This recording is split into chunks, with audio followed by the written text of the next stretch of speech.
Miei prodi camminatori, sono Nico, il capitano dei camminatori cretini, e oggi parleremo di scarpe estive per trekking, cammini e montagna. Iniziamo subito con sfatare un mito. Non esiste la scarpa adatta a qualsiasi tipo di percorso. How dare you? Lo so, può sembrare ovvio, però raga, ve lo giuro, io vedo robe quando vado in escursione che voi... Io ne ho viste cose che voi umani non potreste immaginarvi. Vi assicuro che uno scarpone da alta montagna che costa 300 euro e ha più caratteristiche tecniche della lavatrice che ci avete a casa sarà sicuramente molto meno confortevole se usato a bassa quota di una scarpa da trail running che magari ne costa 100. Quindi la prima domanda che vi dovete porre prima di scegliere la scarpa per le vostre avventure è: dove dobbiamo andare con queste scarpe? Vi proporrò 3 scenari tipo in cui potreste ritrovarvi e visto che siamo gente pratica vi proporrò anche degli articoli fra cui potete scegliere, oppure magari potete prendere da riferimento per scegliere la vostra scarpa. E per farlo, ragazzi, devo invocare i superpoteri di Campobase, il negozio specializzato in cui mi trovo. Per chi non li conosce, è un negozio che ha ben 2 sedi a Roma, un sito internet meraviglioso che spedisce dappertutto, pure a noi Cattaro, il mio paese di origine.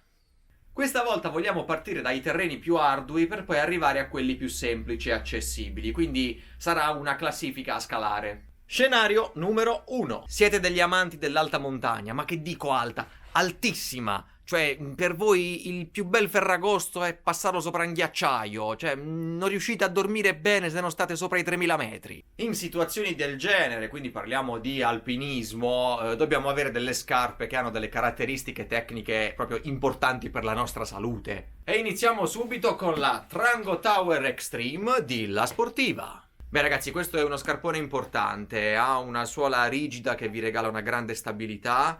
Abbiamo gli attacchi per i ramponi, quindi è una scarpa ramponabile, ma soprattutto ha una tomaia che terrebbe il vostro piede al caldo pure se lo metteste nell'abbattitore. Una scarpa adatta all'ambiente alpino ma che può essere utilizzata per temperature anche meno rigide è sicuramente la Ribelle HD di Scarpa.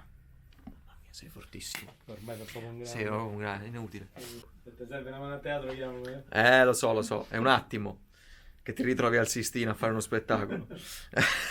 È una scarpa semi-ramponabile, come potete vedere qui dietro, inutile dirlo, assolutamente impermeabile, affidabile, ed è pure figa come scarpa, cioè io me la metterei per uscire sta scarpa. Se volete approfondire l'argomento scarponi da neve, ci abbiamo dedicato un video intero qualche mese fa, andate pure a recuperarvelo, ve lo metto in descrizione. Scenario numero 2. Siete degli amanti delle alte vie, cioè percorsi che si snodano intorno e al di sopra dei 2000 metri di altezza. Questo tipo di percorsi ci regala spesso dei terreni molto difficili, che possono essere ad esempio ghiaioni, pietraie, passaggi su roccia. Quindi la priorità per noi e per le nostre scarpe deve essere l'affidabilità e la sicurezza. La suola della scarpa dovrà essere un po' più rigida, sicuramente scarpe alte, e anche una tomaia un po' più spessa ci dà quella sicurezza in più per quanto riguarda il tenere il piede al caldo, ma anche contro eventuali contusioni. Vi proponiamo la Trango TRK Leather di La Sportiva, uno scarpone rigido e sicuramente affidabile. E la Drifter GTX di Asolo. Questi mi volevano uccidere adesso, questo è stato proprio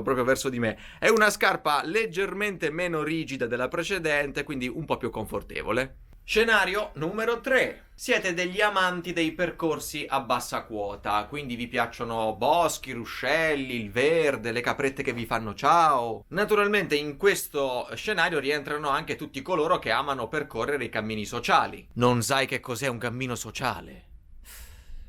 Ne abbiamo parlato abbondantemente nel video Prima volta verso Santiago, cosa serve per lunghi cammini?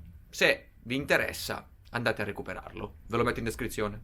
In questa situazione la priorità non è più la stabilità e la sicurezza della scarpa, cioè continua ad esserlo, ma diventa anche molto importante la capacità di traspirazione della scarpa e il comfort. Questo perché in percorsi a bassa quota estivi incontreremo sicuramente dei fondostrada vari, ma saranno tutti abbastanza regolari. Cioè, per intenderci, non è che qui gli scarponi da alta montagna non li potreste usare, certo che li potete usare, però fatichereste il doppio e i vostri piedi suderebbero come dei cani bagnati. Sì, ho usato la metafora del cane bagnato anche perché avranno pure l'odore probabilmente del cane bagnato. Quindi quello che ci serve è una scarpa bassa con una tomaia molto traspirante e una suola affidabile. Domanda che mi fanno tutti: prendo una scarpa impermeabile o no? Beh, dipende sempre da dove avete intenzione di camminare. Anche in viaggi lunghi, se siete in zone in cui probabilmente in 2 settimane pioverà a mezza giornata, lasciate perdere le scarpe impermeabili. Se invece state andando in India durante la stagione delle piogge, beh, allora magari anche se fa molto caldo, una scarpa in Gore-Tex o similari potrebbe tornare utile, anche se a quel punto poi ci aggiungerei pure un pantalone impermeabile, una giacca impermeabile. Però vabbè. Comunque, per chi proprio non vuole rinunciare a questa caratteristica, vi propongo una scarpa impermeabile adatta a questo tipo di scenario. La Rapid GTX di Scarpa. Pianta larga con membrana impermeabile e suola in Vibram Mega Grip. Per quanto riguarda invece le scarpe non impermeabili, che sinceramente io preferisco in estate, abbiamo la TX4 di La Sportiva. Una scarpa con una suola abbastanza rigida, ma comunque molto traspirante. La Ultra Raptor, sempre di La Sportiva. È una scarpa molto amata dai camminatori di lunghe tratte e possiamo dire che ha una rigidità intermedia. E concludiamo con la Rush di Scarpa. Estremamente comoda e affidabile, possiamo dire sicuramente la più morbida delle 3 che vi ho proposto. Chi l'ha provata non voleva più togliersela dai piedi, ve l'assicuro.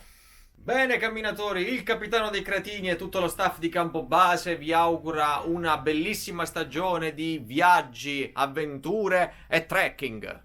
Solo però se partirete con le scarpe giuste. Ciao!